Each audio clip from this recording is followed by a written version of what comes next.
దేవునికి మహిమ కలుగునుగాక. హల్లెలూయా.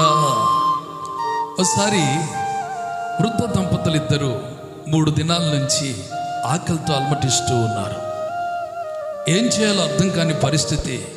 నీవే మా దిక్కు, నీవు తప్ప మా ఆకలి తీర్చేవారు ఎవరు లేరని దేవుని మీద ఆధారపడి ఏలియాను నువ్వు పోషించావుగా, సారెపతు విధవరాలి నువ్వు పోషించావుగా, మమ్మల్ని పోషించవా ప్రభువా అని ప్రార్థన చేస్తూ ఉన్నారు.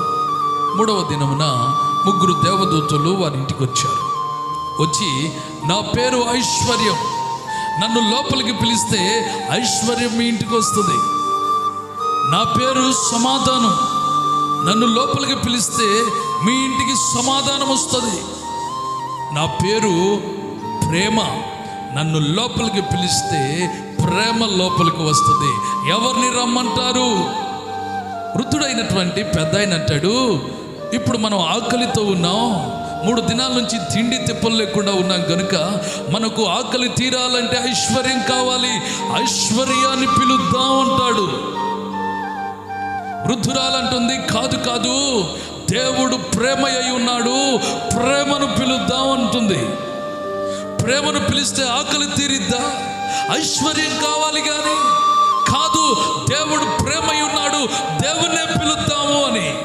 వీరిద్దరి మధ్యలో వాదన జరుగుతూ ఉండగా ఆ పెద్ద ఆయన, నీ ఇష్టం, ఎవరిని పిలుస్తావో పిలుచుకో అని లోపలికి వెళ్ళిపోయాడు. ఈ వృద్ధురాలు, ప్రేమ లోపలికి రండి అంది. దేవునికి స్తోత్ర. వెంటనే ప్రేమ లోపలికి వస్తుంటే ప్రేమతో పాటు సమాధానం కూడా లోపలికి వస్తుంది. సమాధానం లోపలికి వస్తుంటే సమాధానంతో పాటు ఐశ్వర్యం కూడా వస్తుంది. ఏమిటి? పిలిచింది ప్రేమనే కదా, 3 వస్తున్నారేమిటి? అప్పుడు ఆ దేవదూతలు అంటున్న మాట, ప్రేమ ఎక్కడో అక్కడే సమాధానం, ప్రేమ ఎక్కడో అక్కడే ఐశ్వర్యం, మేము కూడా అక్కడే ఉంటాం. కారణం ఏమిటంటే దేవుడు ప్రేమ అయి ఉన్నాడు. హల్లెలూయా.